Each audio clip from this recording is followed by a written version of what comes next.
Hey guys, it's Rob King coming to you again this week with another game on positional chess. It'll extend some of our ideas from last week, where we talked about controlling key squares and trying to get our pieces, specifically our knights, into really good holes in the position. But this will be a much more advanced example, coming from a game between Arthur Bisguier and former world champion Tigran Petrosian. So Arthur Bisguier, for those of you who don't know him, he's one of the strongest American grandmasters ever. And neat fact, he was actually a Metro West Chess Club member. He played his last game ever, I think, at the Metro West Chess Club. Unfortunately, Arthur passed in the last few years, and I remember being able to sit down and talk with him a few times, and he was an incredibly nice guy. I mean, just so like nice and pleasant, and would sit down and tell his stories about Botvinnik and some of these guys from back in the day. And I was just remember being surprised at how extremely nice and approachable he was, and he was just so pleasant to be around. And we're all very sad that that Arthur is no longer with us, but we all remember him as just the not only an incredibly strong chess player, but just an incredibly nice guy to be around. So unfortunately, in this game, he's on the wrong side of history, as he was playing probably one of the strongest players, strongest positional players of all time, in Tigran Petrosian. So, and I don't think I have to give too much of a biography on him. He's very well known for some of his famous positional exchange sacrifices. This game won't feature any of that, but it will definitely feature his signature style on fighting for positional dominance, and to also make some really cool prophylactic defensive moves that takes your counterplay away before you even know you had it. And so it's really cool. So like I said, this is a much more advanced example than what we had last week. So I urge you to pause the video at any point and take a look at the position, try to understand what you think about the position compared to the moves that they play, and some of the explanations that I give.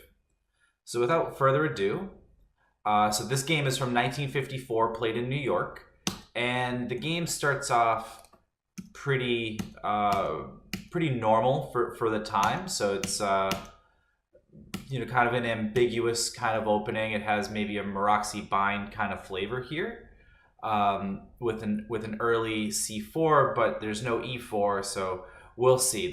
These types of positions, they tend to remain kind of fluid, where neither side is really defining what's going on in the center yet, or what they're doing with their pieces. And that'll actually be an important point in this game.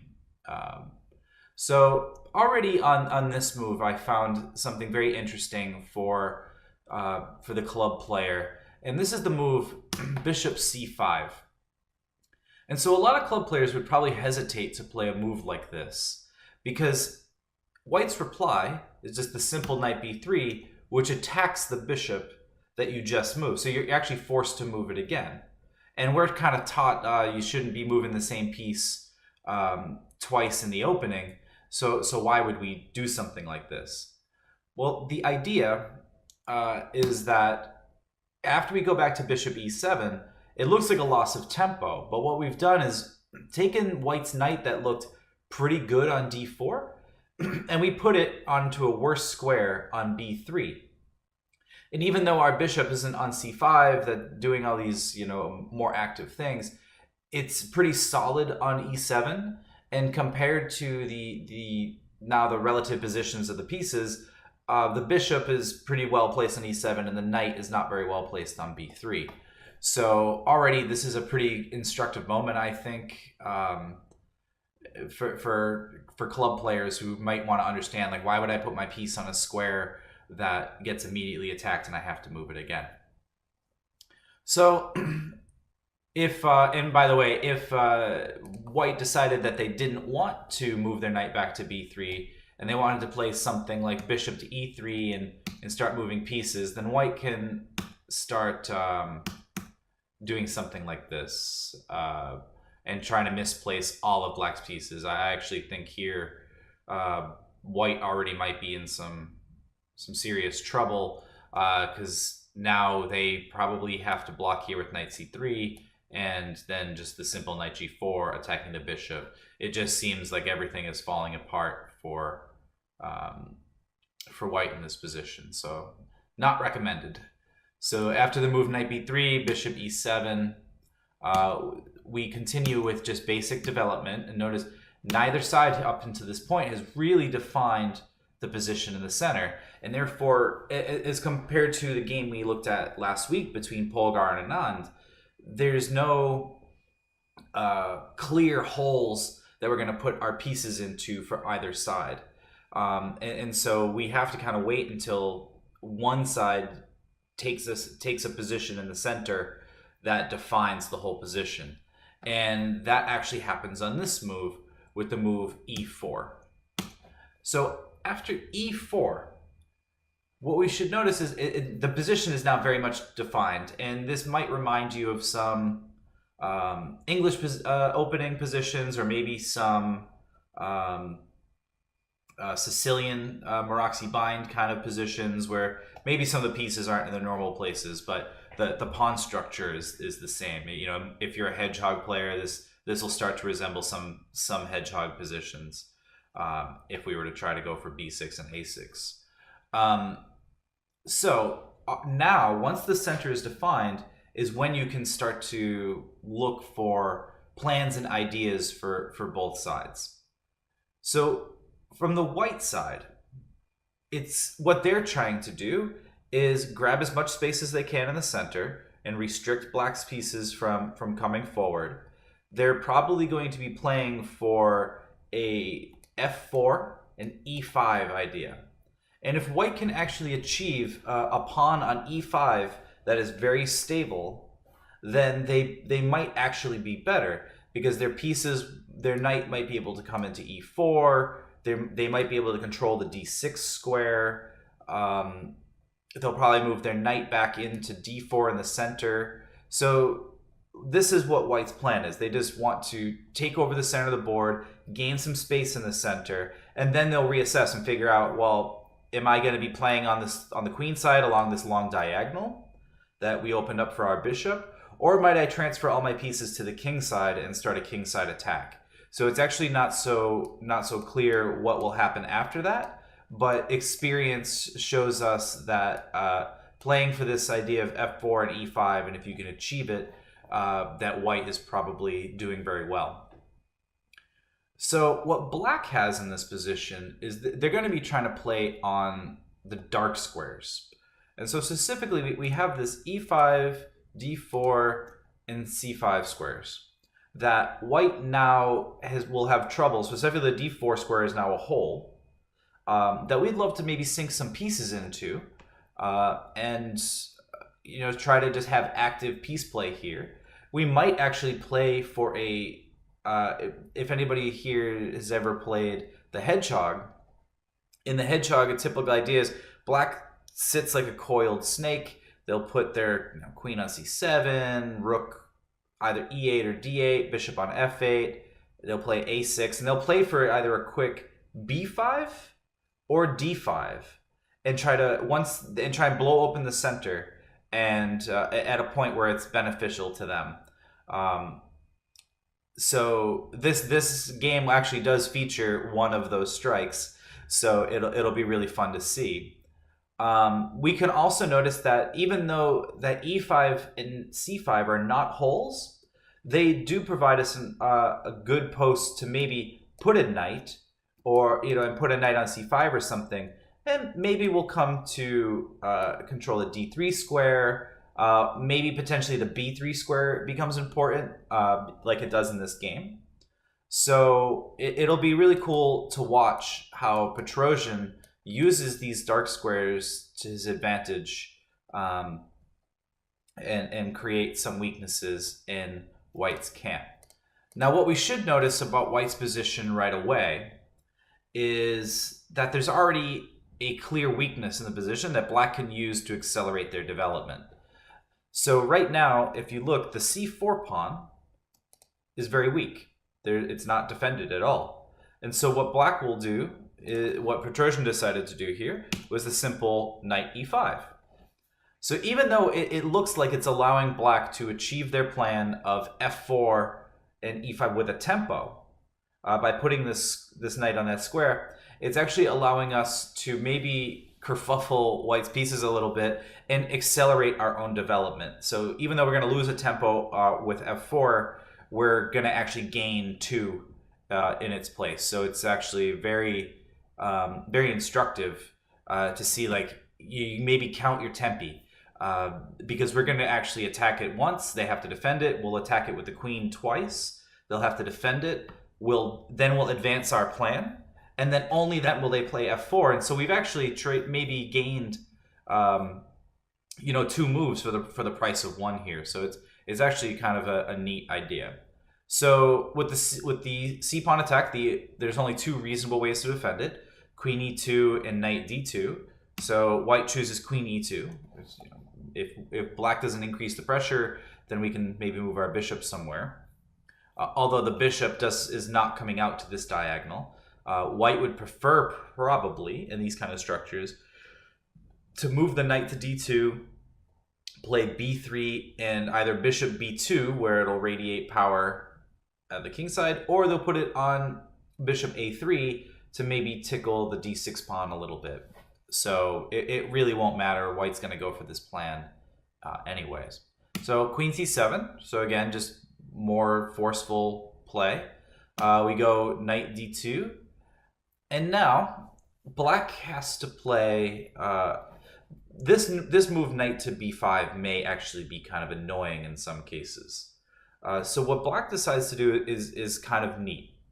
And it comes with this idea of defense but offense at the same time. And they play the move a6. Now, a6 looks like the only idea is to prevent knight b5. And after the move f4 coming at some point, then what did a6 really do? I mean, it just prevented knight b5. It was like one of these slow moves, like, okay, I had to get something in. But this move is actually intended against the development of the dark squared bishop. Let that sink in for a second. This quiet move, what does this move a6 have to do with the development of the c1 bishop? It doesn't even control a dark square. So you should pause your videos here maybe for a minute and figure out what is Rob talking about. Is he just a crazy person? How is a6 aimed against the development of the c1 bishop?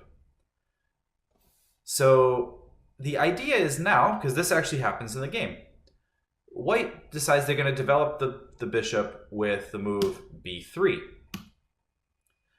And now if we think about this for a minute, a6, yes, it prevented the knight from coming to b5, but it also allowed us and prepared this move b5. Taking advantage of the fact that in order to develop this bishop on c1, by playing b3, it had to leave this knight undefended for a minute. So now we have this pin on the c file. So the move a6 actually prepared the move b5 to strike out, take advantage of this pin, and do some neat, some neat things. Maybe chip away at this weak c4 square. But you could ask yourself, doesn't this just allow black to play f4, and maybe when I have to move my knight back to c6, doesn't this just allow them to take on b5? So think about that for a minute. You should pause your video again and maybe look at, can you calculate the consequences of this move, because it actually happens in the game. So white plays f4, arguing, well, you played this move b5, and does it tactically work out? Because if we're forced to go back to c6 for the most part. We don't really want to allow moves like e5, which will put an immediate attack on our bishop, on our rook on a8 from the bishop on g2. So knight c6 is just designed against that. This is our desirable move. But what happens now on pawn takes pawn, right? This is something you'd have to calculate. Well, if white decides that they want to go and take back on b5, then we have the simple queen b6 check, and the knight is defended, but probably not enough times. So once we go down this road, we'll take on b5, a takes b5, and we have actually even better here would probably be knight d4, attacking the queen, and then we'll take the rook.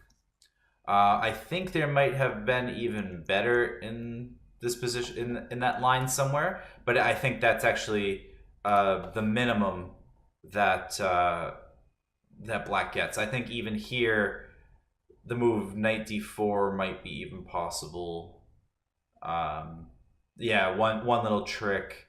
If you tried knight d4, white's actually forced to go queen c4, I guess, because after queen d3, black has this trick of taking on c3, where after queen takes c3, you have knight e2 check, and this is just winning for black. So it looks like for the moment that that the move c takes b5 is not possible after the move knight c6. So that's good. At least we have that under control.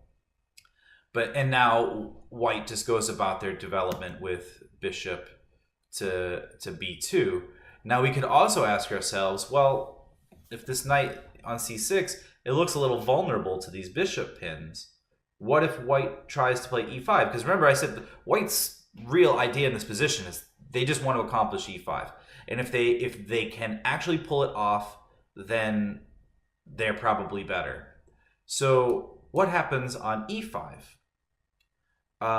We have this, so if we go d e5, f e5, we can go knight d7, and now here, I think black's already got too much pressure on the e5 square.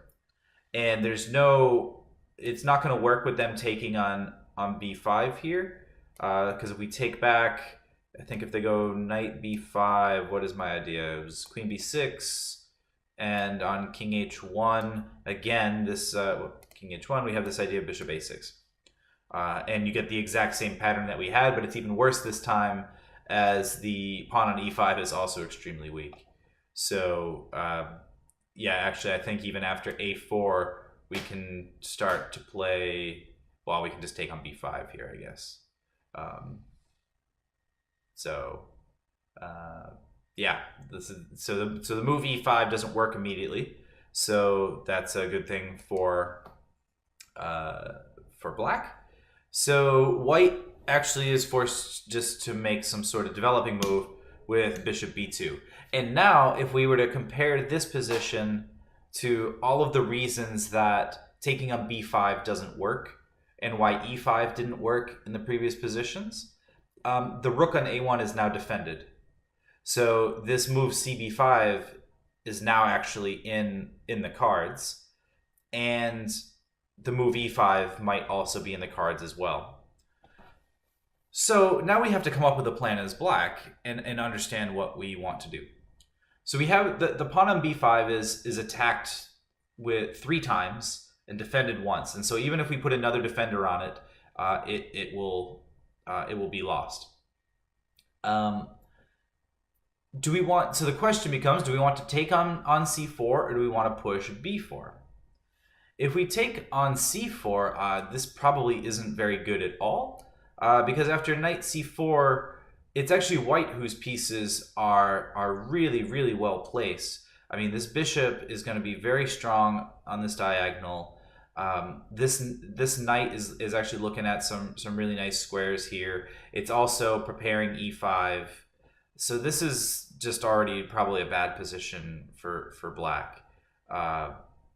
The only way for them to really do much is to end up playing the move d5 themselves, so they could try something like I don't know, knight d4 to queen d2. Yeah, I mean, knight b5 maybe, and and they'll probably end up trying to play for d5 or something. But yeah, this is just bad. So c4 doesn't work. So actually, to me, there's only one real move in the position to consider, unless they actually wanted to go for some sort of pawn sacrifice. Now, there is a little tactical trick where if black were to try to play rook b8, and it looks like the pawn is only defended twice but attacked too many times. So if we went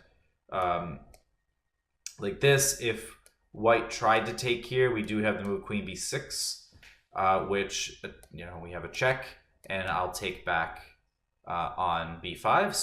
So I guess there is a way around it, and rook b8 seems like a fair move here, just kind of passing the buck. Maybe white here will just play king h1 and really put the question to you about what you're going to do. But instead, Petrosian finds a very instructive move here. It's very simple and obvious to most of us. The move b4. But the move b4 actually accomplishes more than just getting the pawn out of attack and maybe pushing the knight backward. The move b4, and this is where I tie it back to our lesson from last week from Polgar Anand, is it actually is creating an extra outpost for our pieces. So if we notice now, once the knight moves back to, we'll actually look at where it could go. Now the square is c5. Before, without this pawn without the pawn on b4, whenever a knight would show up on c5, white could actually kick it with the move b4. So it wasn't exactly an outpost in the classical sense that we would think about. But now the move b4 is no longer possible. So the square on c5 is just a really strong outpost for a piece, and so this is really, really instructive, where Petrosian sealed up the opportunity for white to kick away a good piece from that square, and eventually will reroute their piece to that square and have a really strong piece that's attacking these nice light squares. And if black had the opportunity, just like in the last week's game, they would love to trade off all minor pieces and actually be playing with just this bishop on b2, which is not very good, against this knight on f6. If they could actually achieve that in balance, then black probably has an advantage. It might be very hard to do that, but you should keep that in mind in some of your games. Like what you should be trying to do is look at the pairs of pieces and their counterparts and identify who's stronger than who, and find a way maybe to get rid of the ones that are stronger and keep the ones on your side that are stronger. So if we were to look at right now, let's take those away. Our light square bishop is definitely weaker than their light square bishop. We would love to be able to trade light square bishops in this position. Our knight on c6, compared to maybe their knight on d2, is it's hard to say. Neither of them are really doing much. I'd say our knight is maybe slightly better, but that's not a permanent thing. Like this knight could find a way to be very good someday. So I wouldn't put too much stock in the fact that our knight on c6 looks better right now. Our bishop on e7 versus their bishop on b2. Now that is an interesting question on which one is actually better. I don't think that their bishop on b2 has many long-term prospects, especially if black actually plays the move e5. But that also means that our bishop on e7 maybe doesn't either. So we would love to be able to trade our dark square bishop for one of those knights, so that we could actually be left with a knight versus this bishop when our pawn is on e5. So kind of neat, kind of advanced. I think you guys should either after you watch the video or now just pause the video and start to think about the different pairs and combinations of minor pieces, and understand which ones may or may not be better than others in this type of structure and the type of structures that can occur, because that's actually the secret to positional chess, is just understanding the imbalances between all of the minor pieces. and sometimes the heavy pieces as well. So in this position after b4, black actually is pretty much forced to go knight d1. The one other option, I mean, they could go to b1, but that's just not good at all. It just goes into the abyss. Now, if it goes to a4, where it looks like it's going to eye the c5 square that we just said we created for our pieces, and maybe it's controlling the b6 square where our queen might want to go to, with some checks someday. But what's really interesting in this position is the counterintuitive shot e5. So you might look at me and say, Rob, you are being crazy. Aren't we just giving white this gorgeous d5 square? And didn't we just see how bad this is in the previous game? And so the answer is yes, we're giving them that square. But the difference between this game and last week's game is, one, I have pieces that can actually control that square. So once a knight shows up on that square, I could just chop it off with the bishop or something. I'm not too worried at the moment about a knight showing up there. But what this move e5 does is it literally shuts down all of white's minor pieces. So think about it for a minute. With this pawn on e5, this bishop has no future. Like, it's just staring at a rock. The knight on a4, where is it going? It's not doing anything. The bishop on g2 is now blunted by its own pawn on e4, which we just fixed with the pawn on e5. And the knight on d2, I mean, where's it going? I mean, white could try this crazy plan of going like rook f2, knight f1, knight e3, knight d5, and then I'll just chop it off somehow. So that's too slow. I would say that that black is, I mean, this is maybe an equal position because black is gonna struggle to also find a plan here, but we've literally just taken the sting completely out of white's position, and all of their pieces are quite bad. So it's kind of a cool move. I found it kind of instructive, this idea on what Petrosian may have actually been planning against the move knight a4. So Bisguier also understood this idea, and he went with knight d1. And so he's actually going to try and start transferring his pieces to the king side and start creating a king side attack. Because it's actually pretty clear now that white cannot play. They're not going to generate anything on the queen side. And while now black has this extra space here, with now that they've played the move b4, it's only black who's really playing for something on this side of the board. So white, if they really want to win this game and prove that white's better, they need to start transferring their pieces to the king side, and they might go for this plan, which they do, this move g4, g5, h4, and start to try to create mating threats. It seems slow, and it's because it is slow, but this is actually, what this position was all about. So now that Petrosian's created this c5 square, he's not really in any rush to get there. There's no way to prevent Petrosian from putting this piece on c5. So what he decides to do is he wants to keep on improving his position and create some weaknesses so that when the knight appears on c5, that it actually is doing something as opposed to just looking kind of decorative. And so with that idea, he plays the move a5. And a5 has the clear idea of going a4 and then taking on b3.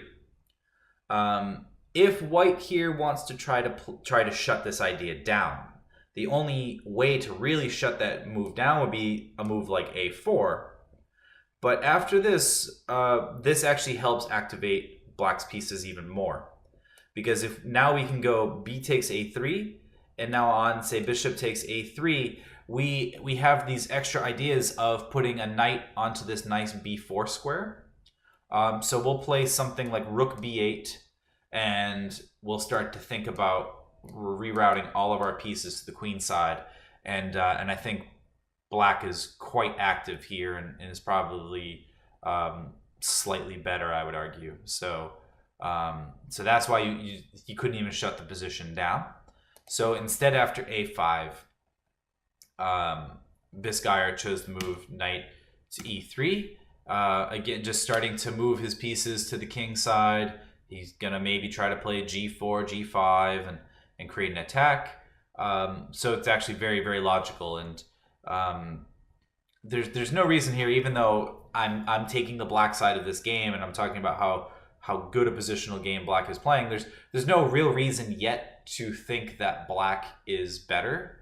It's just probably a dynamically equal position. White has their chances to start moving pieces on the moving their forces to the king side and creating some attacks there. So with that in mind, now Petrosian goes with the move a4, trying to bust open the queen side, and again gaining more space and trying to create a weakness on b3. There was actually one interesting shot here, and I've actually seen this idea come up now in a few famous games, and this is a really, really hard thing to judge. It's the move, a move like a3, it turns out, is the best move in this position.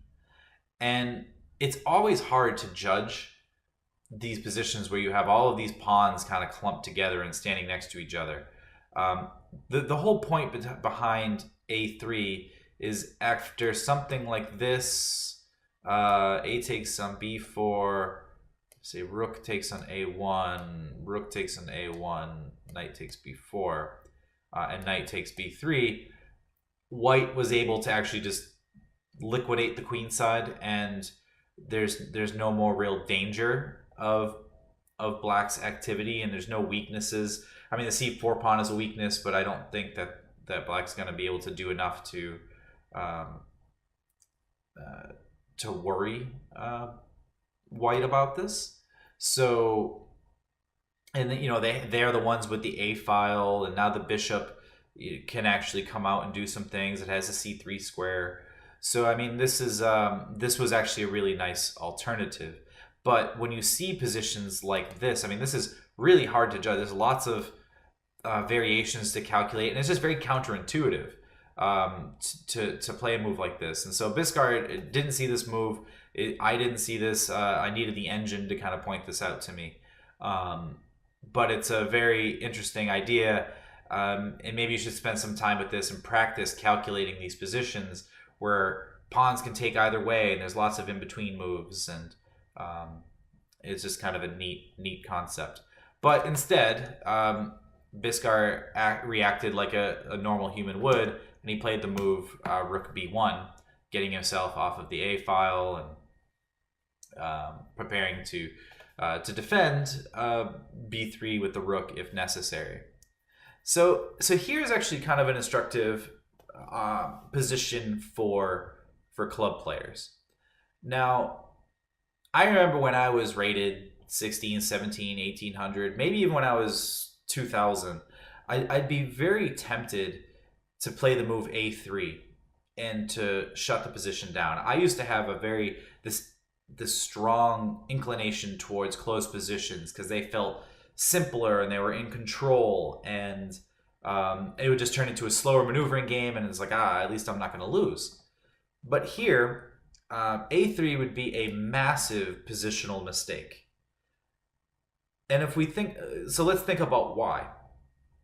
Well, black's whole plan is about playing on the queen side at this point. They're going to transfer pieces to the queen side. We want weaknesses. We want open files for our pieces. You know, our plans, we're playing on the queen side. Black is definitely going to play on the king side.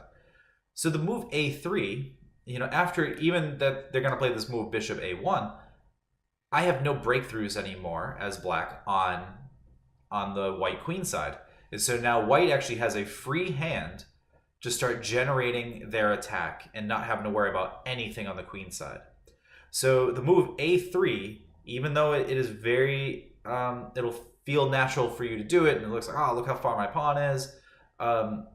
It's just not a good move. It'd be a severe positional mistake. And so instead, the correct move here is a takes b3. And now after a takes b3, look at the difference in the position. b3 is very weak. They'll always have to have some pieces babysitting it for the rest of the game. Black at the moment has the a file. White might try to challenge it, but again, I can play bishop e7 and I'll try and control the a file.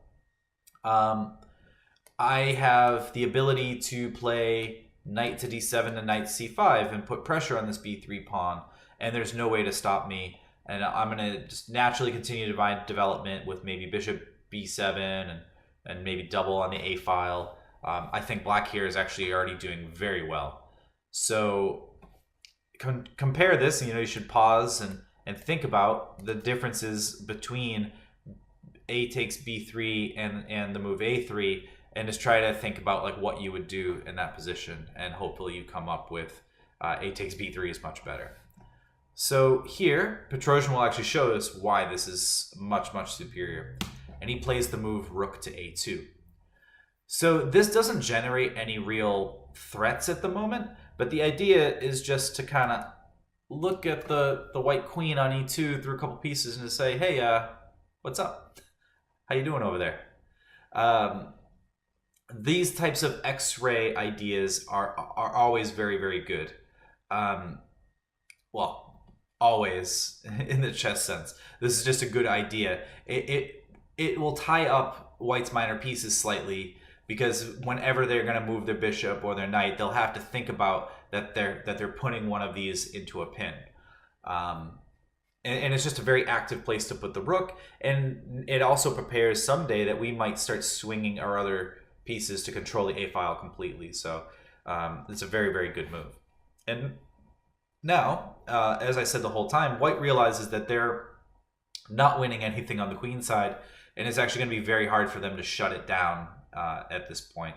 So Bisguier goes with a very natural g4, and the idea behind this is just they need to generate an attack on the king side, create some counterplay so that they don't just get crushed on the queen side. And so only now that Petrosian has created a better position, created a weakness on a b3, got his rook into a very active square, he now takes advantage of the fact that c5 is a really nice square for this knight. And it's also a nice prophylactic move. The move g5 is going to happen regardless, but it's sometimes nice to not allow moves like this with a tempo. You want white to actually just commit to it without it actually doing anything. So the move knight d7 takes away the opportunity of it being a threat, even though white plays it right away. And now Petrosian plays this mysterious looking move. I think you should think about in this position, you should pause here and think, well, what would I do here? How would I defend this position? Now, an engine in this position will actually tell you that knight c5 is the best move. Just put your knight on c5, it's a great move, and maybe you'll actually play f6 and take advantage of the fact that maybe g5 is a little bit of a weakness.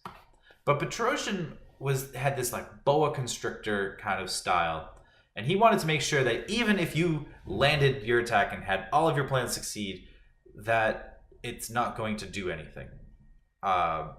It's just really, really cool. And he comes up with this move, rook to e8. So what's the idea behind rook to e8? So again, putting the rook on the same file as the queen from a distance, saying, hey, what's up? It's actually very, very useful. What Petrosian's idea is that he's actually going to drop the bishop back to f8, where it will nicely defend the g7 square, from attacks from the bishop and so forth. The bishop, it's not doing an amazing job on e7, so it might as well sit on f8 and do a little defensive duty here. When that happens, the e file opens up a little bit more. And white is actually trying to plan the moves h4 and f5. So when they play f5, the idea of having the rook on the e8 square is that I can actually take on f5. And remind you that your queen might actually be in some danger. So it's a really fascinating, like long-term positional idea that is like the trademark of Petrosian's play. He's trying to discourage some of White's active counterplay and preparing a nice defense at the same time. So very, very cool. This is the type of move that this is the type of thing that is very useful to do in your own chess. And no engine will ever teach it to you. Engines don't really play like this. They just coldly calculate. But humans can't play like computers, and so sometimes it's nice. And this is a very like Karpovian thing to do too. Just take away the sting out of your opponent's plans.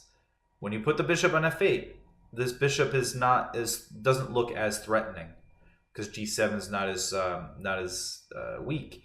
And being able to play e takes f5 when they play f5 is actually very important, that I can open up the e file and get better pieces this way. So very, very cool move. So Bisguier decides that he plays king h1, which is just preparing all of this kingside assault and not having to worry about moves like queen to a7 or queen to b6. It's a very useful move, I suppose. And only now does Petrosian finally put his piece onto c5. And contrast this with what Polgar did as well. She didn't rush to put her knight on d5 until she improved the rest of her position. And in this, the Petrosian is doing the exact same thing. There was no rush to put our knight onto clearly the best square until the rest of my pieces were also participating. So I think that's a very instructive thing that you should take with you from this game. And now the move h4. So they're preparing f5. So because if they would have played it right away, I actually had bishop takes g5. So they now with h4 is protected, they're going to try and start pushing pawns up the board. And now here is another one of Petrosian's unbelievable, like deep moves that all books on this game, any strong grandmaster actually puts like 1, 2, 3 exclamation points on this move. But when I show it to you, you probably won't understand it. And neither did I when I first saw this game. It took quite a bit of study for me. I mean, I probably spent a half hour on this move alone, just trying to understand like what I don't understand this. So instead of having you try to guess what this move is, Petrosian plays the move queen to d8, and on its surface, like what is it doing? It's we're putting pressure onto a pawn that is defended by pawns. So what am I doing here? Maybe it's really hard at first glance to go like what is this about? So the idea is actually seen in some of the variations that occur. So if this move is actually designed against the move f5, and on the move f5, what he's planning here is the move knight to e5, and this is really just gets really complicated. The idea is now if white were to actually try to get rid of this strong knight on e5. So let's say they were to go f6 and I actually take, we go maybe let's just say takes, and I go, well, here I can actually take twice. So this is already the one point of this move, was that it overprotected the f6 square with the queen on d8, so that when I shut it off with knight e5, that I'm actually prepared against the move f6. Now I think it is still possible. There's like ideas of sacking the pawn and playing queen h5 or something, but that's all computer kind of stuff. The other idea here is like, what if white were to try to take on this square? The idea is now that the queen is much better placed on d8 than it was on c7, because we can actually jump into the either d4 or d3. We're also double attacking the knight on d2 at this point. So the queen is just much better placed here. So it's actually kind of neat when you think about it of what Petrosian saw. He's trying to play against f5. Yeah, I mean, just amazing. I mean, what else can I really say about this line? So f5 is probably not the right move here, right? And it's just so hard and so deep to see this idea that I'm gonna put my knight onto e5 when they play f5. Like that part's easy. Like when they go f5, it's like, wow, look at this juicy square. I want to put a knight here. But if we had just played the simple instead of here, if we just go bishop to b7, I mean, now the move f5, if you tried this idea with knight e5 and they go f6, well, maybe now I can't really go for the same lines. And if I were to take on e5 at some point, there's not a strong attack along the d file. And here, like, let's say if we just go here, bishop f8, I mean, yeah, I think black is still better here, but they're not significantly better anymore. I mean, they are. But compare this position to having the queen on d8. Like, this looks much scarier as black to allow this, as compared to when you're playing a position with the queen on d8 and this were to happen. You know, you can just simply take back. So very, very, very deep move, very cool prophylaxis. And that's the hallmark of Petrosian's play. It's very, very cool. You should spend a lot of time with this. I mean, I could probably go through tons and tons of different variations here on why the queen is just superiorly placed on d8. But yeah, you should do a lot of that work on your own. So the move here that white chose is just rook f3, also a good move. The idea is that they're going to transfer the rook maybe to g3, where it'll do more active things, and they're going to just start pushing pawns like a madman. And here Petrosian just plays the simple bishop to f8. Again, just saying, okay, well, like, I mean, you can achieve all of this, all these moves that you want. I'm just going to sit here and defend the g7 point, and you might have, I'm not sure what you're really going to accomplish out of this. So rook g3 is pretty natural. And now Petrosian goes with a really interesting move here that is very counterintuitive. And that's the move e5. And this seems like pretty bad on the surface. I think he did have a better opportunity. We'll look at that in a minute. But it does, like, what is it doing? It's allowing white to play f5. And it's allowing the knight to come into d5. So it's like, okay, well, then what's the whole point of e5? I mean, like, what's the idea? He's just going to play f5. Well, he's actually grabbing the d4 square for himself. And you might be discouraged from taking that knight on d4 because of the activity of the black rook on the e file. Once you take back on d4, you're allowing me to actually have some pressure on the e file a little bit. So that's kind of the point.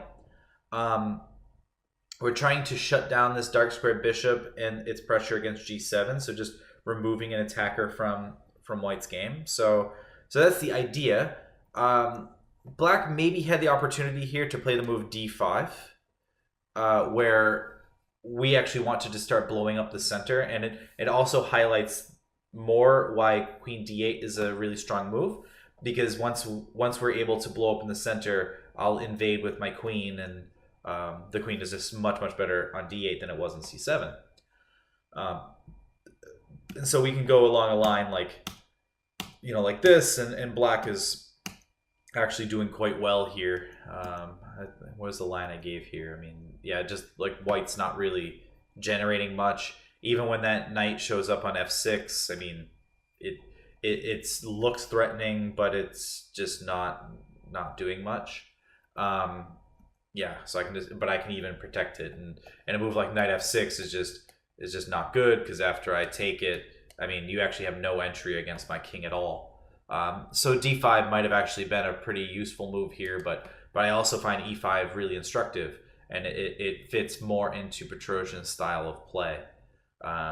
So white responds clearly with f5. Now, if actually they tried to move knight to d5 here, we can actually just take on f4 and develop. And again, I think black is looking pretty good in this position. And the knight, if the knight comes back to d5, I simply take it, and you don't want to take this bishop at all, right? Your knight should theoretically be better than my bishop, so you don't really want to do that. But f5 is actually just a better looking move. But now Petrosian goes with the idea I mentioned, knight d4. And again, you don't want to take on d4, because after ed4, our knight, let's say, goes to f5. So if it goes to d5, whoops, and now white's position collapses. The e4 pawn is very, very weak. There's no more attack really on the king side. My bishop will drop back. This is just horrible. So knight d5 is not an option in that position, and if knight d5 is not an option, I mean, like, where are they going to go? If they go back to f1, then I still have this idea, right? So you can't take on d4 and open up the position. So white was pretty much forced to go queen to f1, I believe. But now we should also notice in this position that with knight d4, we're attacking the b3 pawn twice. So if white were to try a move like queen d1 to attack it twice, then the power of this rook a2 move shows a little bit. I have the move knight d3. I'm threatening the fork on f2, but I'm also threatening the bishop on b2. So, like, just extremely, just has an extremely dominating position. So actually, already at this point, white has to give up the b3 pawn and play the move queen to f1. So very cool. Like, I mean, if we were to rewind the game a little bit and just think back to this little maneuver with, I mean, queen d8, super strong. I highlighted that. But just the idea of, like, bishop f8 and opening up this rook against the queen to have all of these future tactical possibilities whenever white pushes the pawn to f5. Like, very, very insightful, very, very cool. Spend a lot of time with this, with these concepts, because it is really sneaky, and you will learn your chess. If you can really, really understand this position, your chess will increase by, you know, hundreds of elo points. So, and this move e5, just seeing that you can't really go like the f5 doesn't work in this position after knight d4, and we're actually already going to win a pawn. So white is forced to go queen to f1, and now we just chop off on b3. So now we've actually won a pawn, and our pieces are still active, and maybe white's attack still doesn't look all that threatening. So we go takes, and so here Bisguier chose to go queen to e1, because this pawn on b4 could be very annoying in the future, especially if we can retreat to c5 and go b3. So he wants to be able to take this off at the first opportunity. There's also the threat here of knight to d2. And so if you know, white were to try to be clever and play bishop takes e5, trying to win a pawn and attack this knight, then the simple move knight d2, it's now protected by the rook, and we're just winning a piece here after, like, say, rook takes e5 or something. So so that doesn't really work. So queen e1, just eyeing the b4 pawn, and you know, there's a couple natural ways to deal with this. So we could play the moves. We could play a move like queen to a5 or something, or you know, just find a way to defend this pawn. But Petrosian sees a little bit further, and he identifies bigger weaknesses in White's position than are on the surface. So imagine that this b4 pawn is actually not here. Well, this rook on b1 and the bishop on b2 actually look very, very vulnerable. And if you could construct a pin, put a queen or a rook or something on the b file, the pin against the bishop on b2 could actually be extremely annoying. And this is precisely what Petrosian actually goes to do. He baits Bisguier into this, and actually I think he has to accept a pin on the b file in a very indirect way. So he actually plays the move knight to c5, which is extremely strong. So with the knight on c5, it actually prepares the move b3.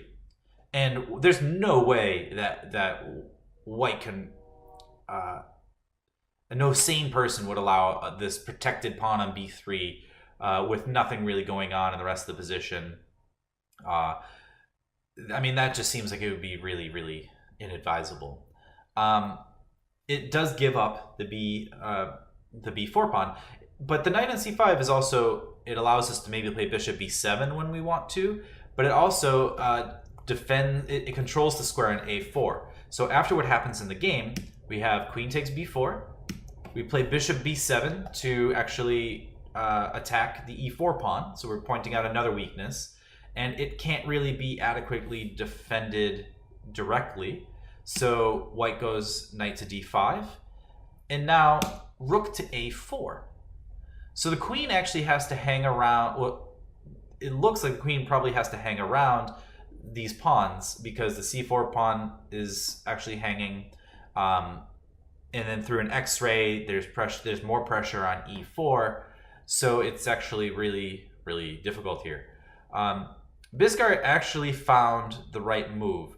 He decided to play queen to d2, right? Yeah, queen to d2. Because here, the move queen to c3, which hangs around the c4 pawn, just ends up being bad after bishop a6, I think. And this pawn is a goner, I'm pretty sure. Maybe there's bishop f1. Not sure. But I think this should be pretty strong right here. I don't foresee White surviving this very, very much. We could also, even here, my first instinct was actually just take on d5, and after, say, like, do we take... Yeah, we have to take this way because the knight takes e4. Yeah, I mean, this also just looks very, very strong for black. So...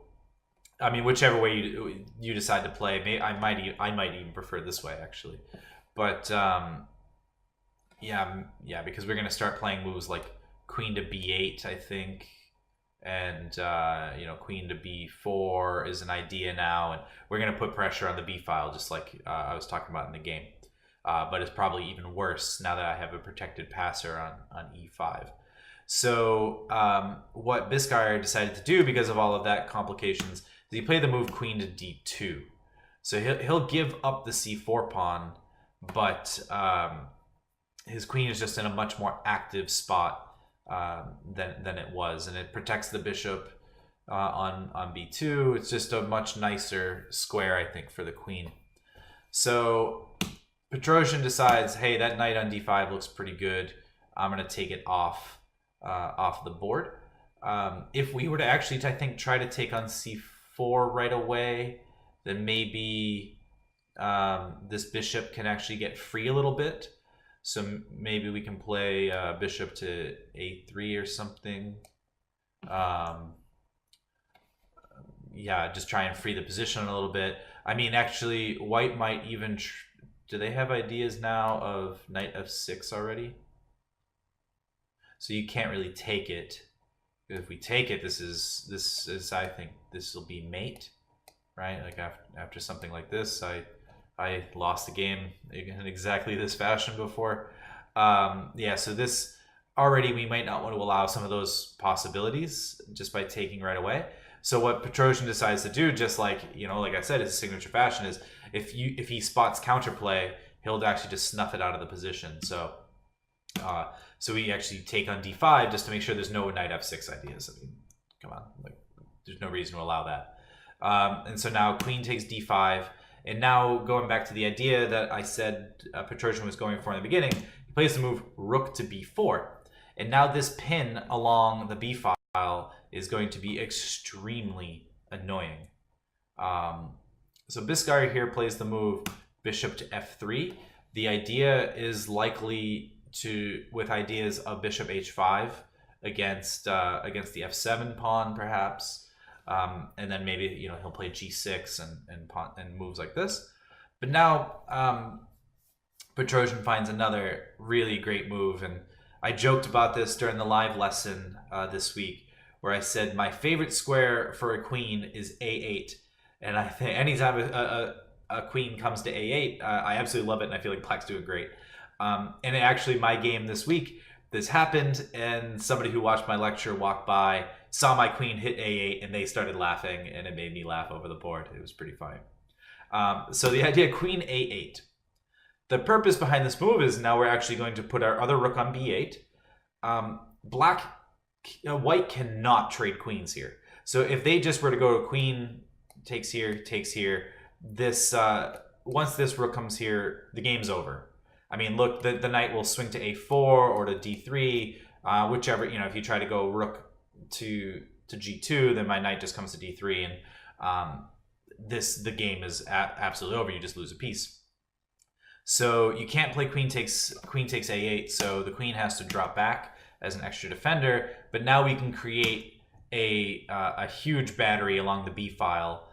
So after here and here, now the idea is knight to a4, and you're just losing a piece. And so seeing this, Bisguier plays this move bishop to d1, which to be honest, had a really hard time understanding at first, but the idea is just to prevent knight to a4.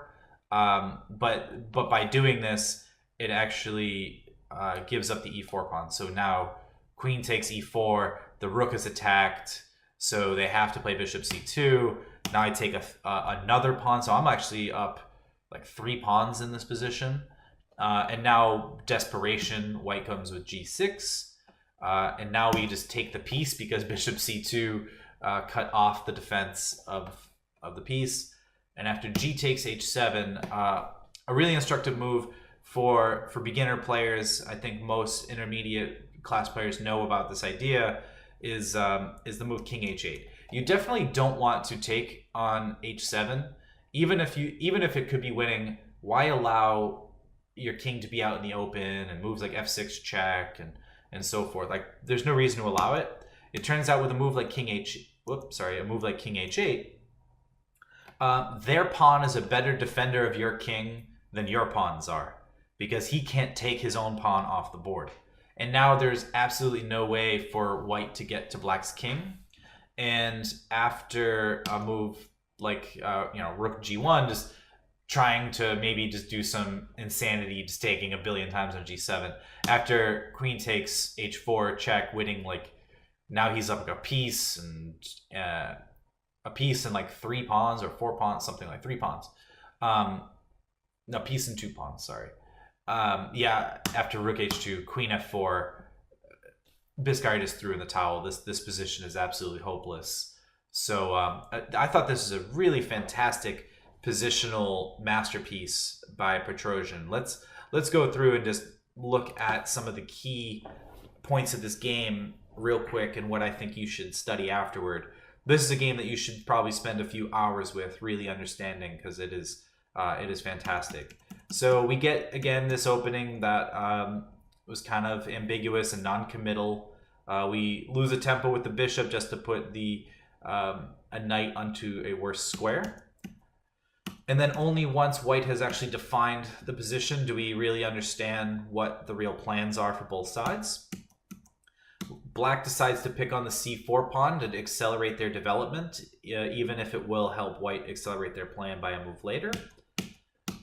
a6 is actually not only to prevent b5, but also aimed against the development of the c1 bishop, because after the move b3, we have this b5 strike attacking, with the pin against the pawn with the knight on c3.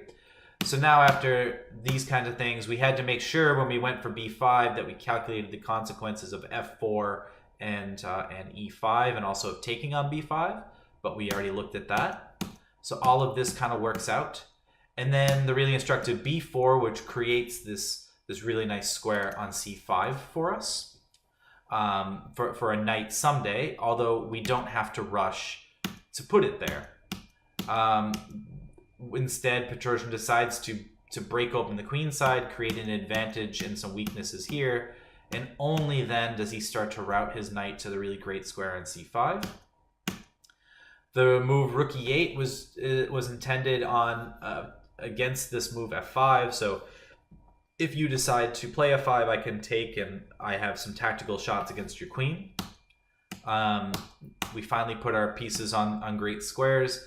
The move queen d8, we could spend a half hour on alone. It's actually intended against the move f5, so that when I put a knight on e5, it's impossible to take it because my queen becomes too strong along the d file. And it also it's intended against the move f5, f6. So really, really, really strong move. Spend some time with this and understand it. So now Bisguier goes and tries to lift the rook and create some potential problems on the king side. Petrosian plays bishop f8 to overprotect the king side and just create more tactical opportunities with the rook on the e file. And now the move e5 is again trying to provoke f5 so that we can put a knight on d4. And again, you don't want to open up this rook on the e file. It's a very common idea in positions like the hedgehog. So if you're a hedgehog player interested in these types of positions, I recommend you look into the hedgehog. So f5, knight d4, putting pressure on the b3 pawn. You can't take it because of all the problems along the e file and the f pawn. So now we win a pawn, and we give it back so that we can actually create a severe issue along the b file. So here we don't want to allow any tactical opportunities on with knight f6 check. We just take off this piece, and now we just create too many problems on the b file for white to solve, and the game is just a mop up at this point. So I love this game. It's one of my favorite games. I hope that you enjoyed it, and I really think you should spend a lot of time with this game, because you could learn a lot from it and probably increase your playing strength by 100 points once you 200 points once you understand a lot of these concepts. So thanks very much for listening.